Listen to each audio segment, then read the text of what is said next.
Hello there, and you're very welcome to another episode of the Arkham Avengers FFPL podcast. You join me, the host, along with Eamon, Hector, and Captain Fantastical Mick, where we take a look to see how the managers in this league are getting on for the season. However, we'll also be talking about much more. So kick back, stay tuned, and enjoy. You're very welcome to this week's episode, where we're going to be taking a look at Gameweek 34. Now, it's safe to say that there's a lot at stake for some of our managers, especially in the top 5. And we could say it potentially is going to come down to the last game week to see who's going to finish in first, second, and third. Eamon and Hector join me. Lads, it's great to have you here today. Well, thank you very much. It's always a pleasure to be here. And hello to our listeners. And I'd like to say, yes, you are correct. Because it is coming down to the wire. Especially we have, at the moment, 2 managers vying for first spot, and we have 3 managers vying for third position at the moment, potentially a 4th manager on the outside who could be making a last minute dash here. But I think there's going to be a bit more excitement coming in the next couple of game weeks. Like, we're running down here now. There's only just a few left. Indeed, that's right. Of course, yes. Hector, you're keeping well? I am indeed, and a big welcome and hello to all our listeners. And yeah, it's very good to be here. I like to be here. And I think it's safe. Would you agree with Eamon there? The heat is on. Hector, what would your thoughts be here? For me, I think all about what manager is going to do the best with their player selection, most especially the captain selection, because at this moment, most people are going to be used up the chips, and it's down to their capability to identify the players who are going to do best for them there. So there are a few factors who are going to as you say, how you would say, determine who will be the top of the dogs here, or the top manager. Okay, interesting. So you reckon it's going to be the skill and experience of the managers that's going to count for the last few game weeks? Yes, that would be my take on this. That would be my analysis, as you would say. That would be my thinking on this. And I would say that the managers out there will have to rely on experience, lack of rotation, a little bit of, as Eamon would say, the green, the luck. And if they have any chips left, then that could be the ingredients to make the perfect pie for them.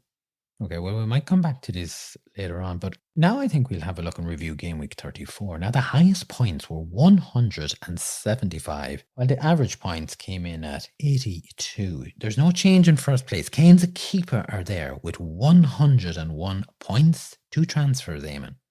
They opted for Salah this week as the captain and got 36 points. And supporting Salah there and getting the points in were Haaland with 16, Isaac got 7 points, Rashford had 8 points, McAllister had 12 points, Mitoma picked up 4 points, and Alexander-Arnold came in with 11 points here. On the bench, Solanke was there with 8 points, and Botman had 5 points there. Now, the manager should be pleased enough with getting over 100 points, although I can't help wondering, could they have done a little bit more? They're certainly looking over their shoulder. Tayega, who has been chasing them, is keeping the pressure on, and we could be looking at one of these managers buckling one of these weeks.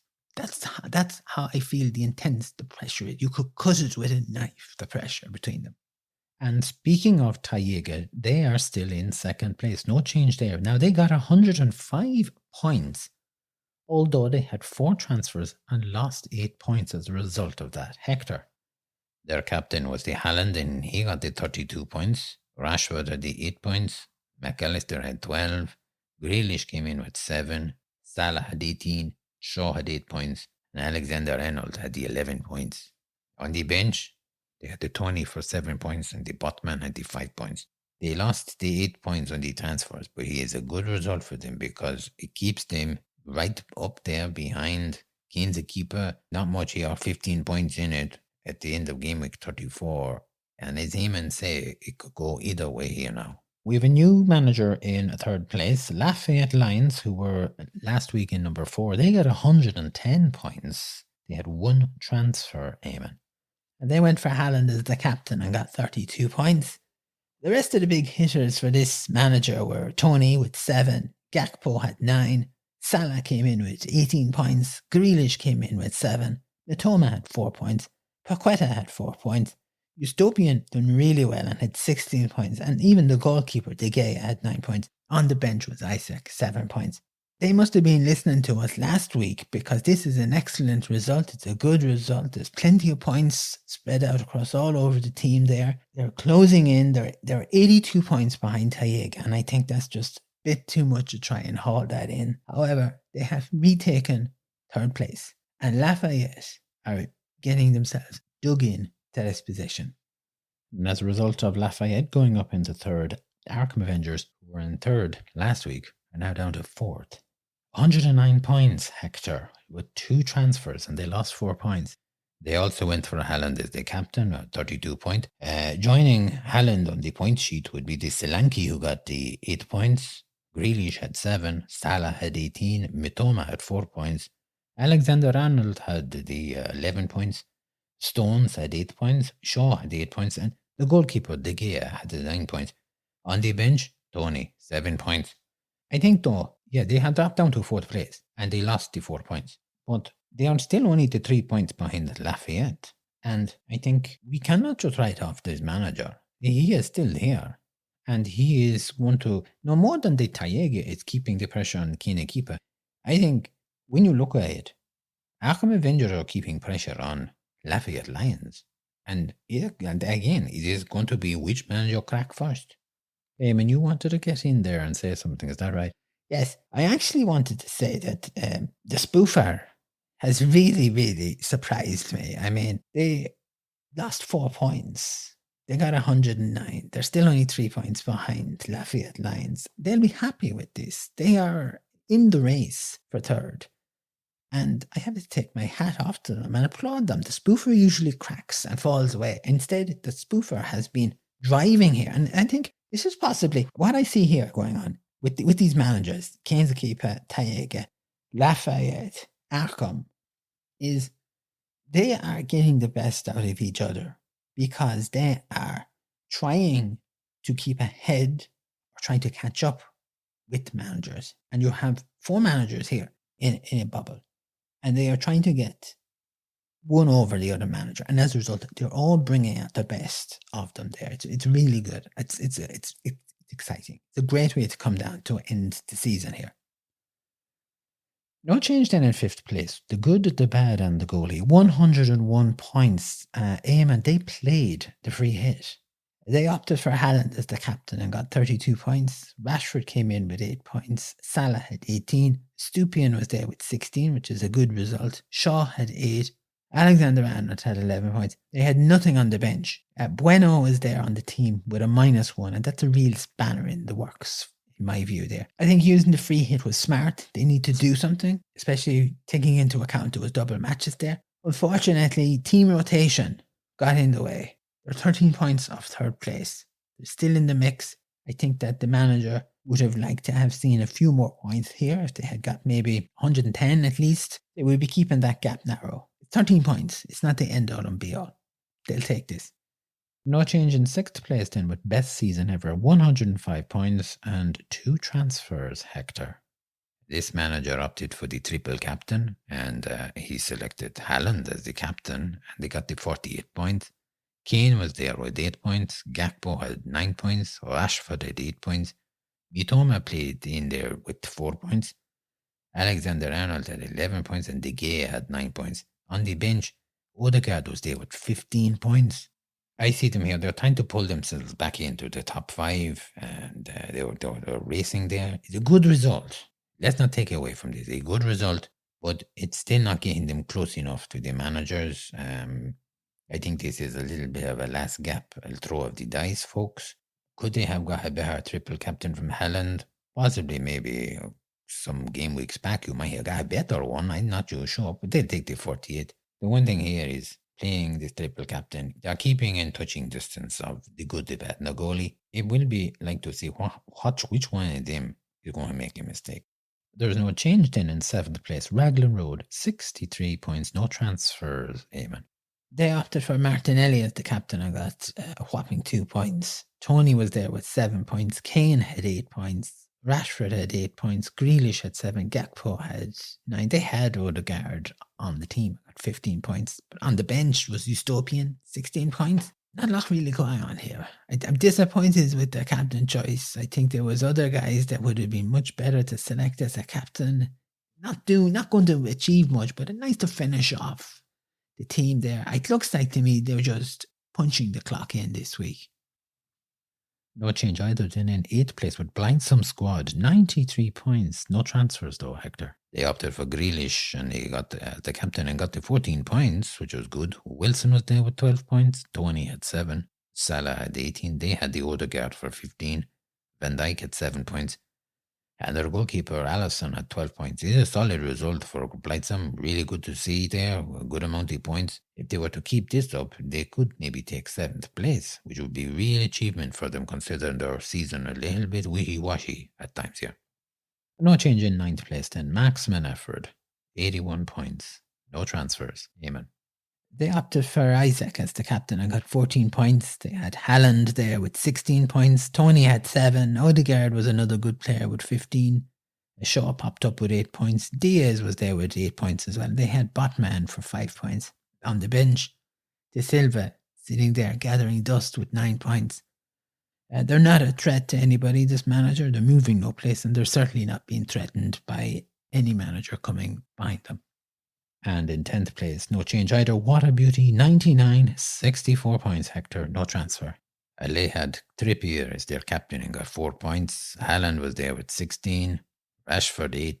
De Silva had 9 points and they had Odegaard as the 15. And that was about it for them. There's not much else going on here. Just another week for this manager. Yeah, man, you want to add something here, is that right? Yes, I just wanted to say I think that using a football analogy here, there's no beautiful game with this manager. They're not doing anything. Okay, thank you for that, Eamon. And when we take a look at the rest of them here, actually up to 11th from last week's 12th is Real No Stars with 72 points. Down to 12th from last week's 11th, Clichebait, 55 points. No change in 13th, Silver Stroke, 58 points. And finally, no change in 14th. Better Idea, 22, 23, 61 points. And that's how the league table looks. So, as we've already touched on, Lafayette Lions are certainly not giving up on 3rd place. And it's up to Arkham Avengers, the good, the bad, and the goalie, and possibly best season ever, to shift them out of that position there. Yes, no more than Tayega have the shift, Kane, to keep it. Yeah, those managers would probably be keeping... Look, best season ever. It'd be interesting to see what happens in Gameweek 35. That could be a decider of whether this manager still stands any possibility of finishing top 5. There are 2 experienced managers here, but I think Jerry's experience should carry him. That triple captain could have caused a bit of damage, though. Let's not rule that out. Eamon, is it true that you're actually going to give us an Eamon Tackles this week? I certainly am. Eamon Tackles is back this week, and the subject I'm touching on is boy racers, those lunatics.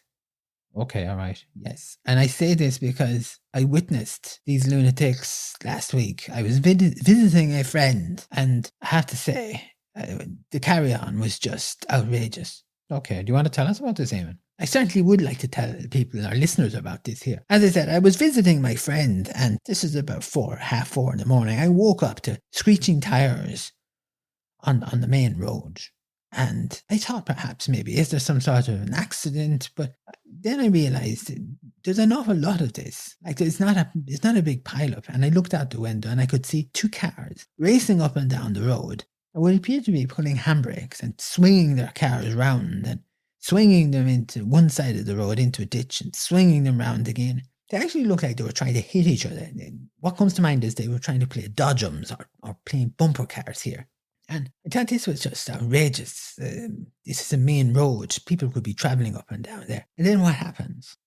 I don't know. What happens? Yes, Eamon, what happens? I'll tell you what happened. Please do. Yes, I'm going to tell you what happened.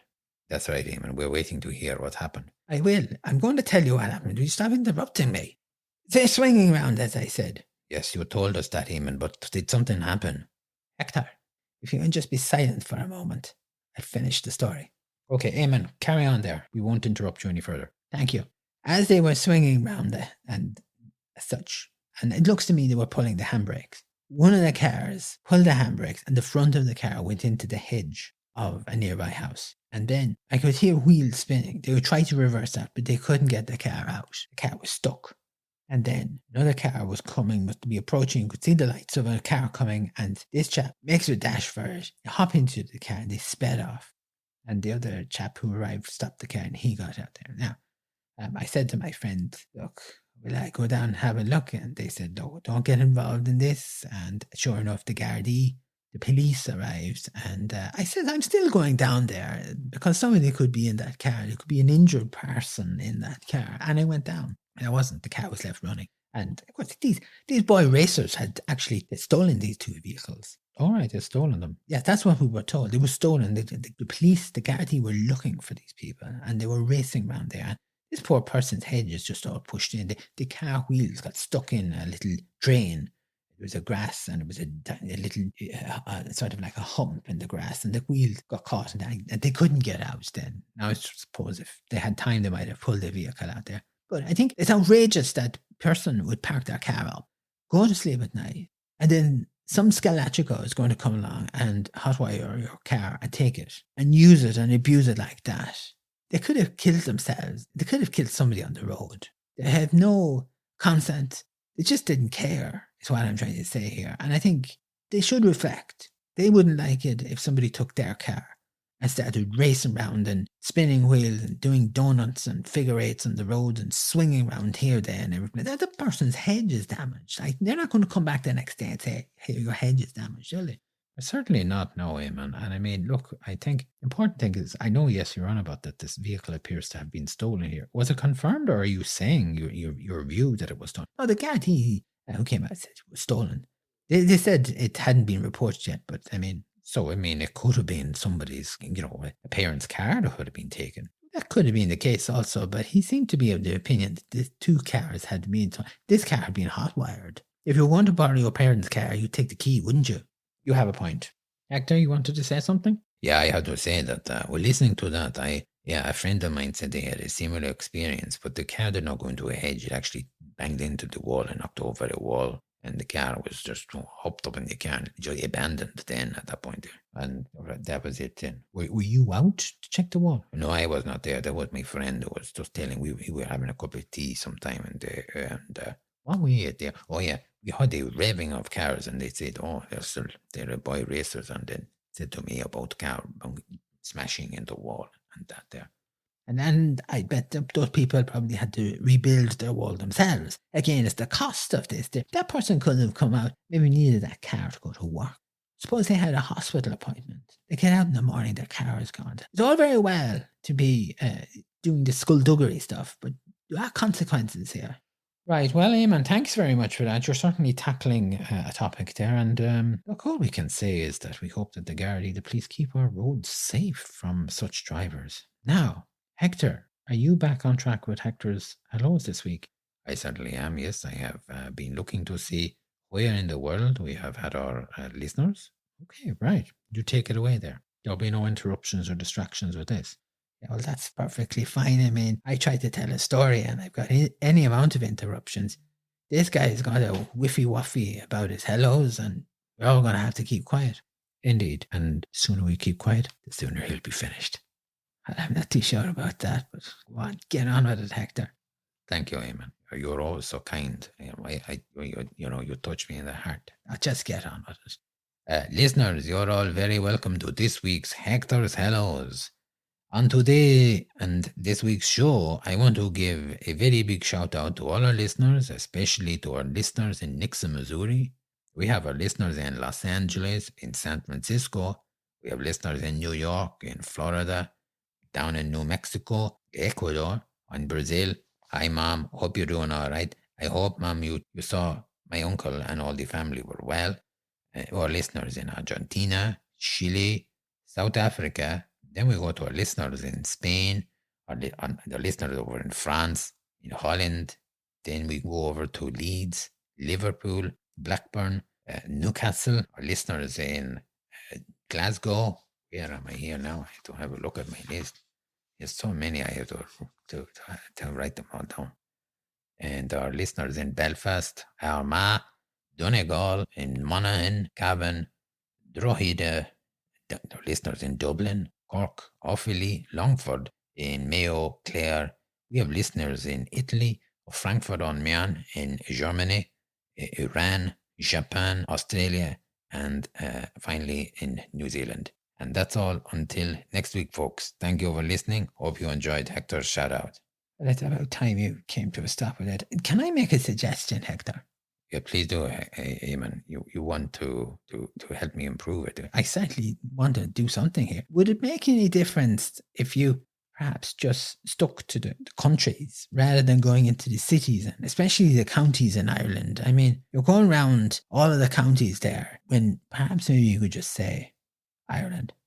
Well, Eamon, when I look at the stats that come up for our show, it says the different counties, and sometimes it says countries. It gives me towns, locations. I don't want to cut people short. I want them to know, hey, we know you're listening. We hear you. We are going to give the shout out. I mean, I had to say, my listeners, they enjoy the Hector's hellos. Eamon, you don't see me trying to tell you how to do the Eamon's tackles, do you? Well, I'd certainly like to see you try and tell me how to do my Eamon's tackles. Okay, lads. Okay, I think it's time to wrap it up. Hector, thank you very much for your Hector's hellos. And Eamon, thank you for the return of Eamon Tackles. I'd also like to just thank both of you for joining me and coming in. I hope you enjoy the rest of the week, enjoy the rest of the football, and we'll be back next week and we'll be doing a review on Gameweek 35 and see what's happening there. Thank you, and I hope our listeners have a nice few days ahead. Thank you very much. Nice to be talking to the listeners. And listeners, that's about it. So all that remains really for me to say is thank you again for joining us, for subscribing. Don't forget to tell your family, your friends, your work colleagues about us. It's all appreciated. If you want to get in touch with the show, you drop us an email. We're on Twitter and we're also on Facebook. Send us a message. And I hope that we're everywhere in the world. You're having a good day.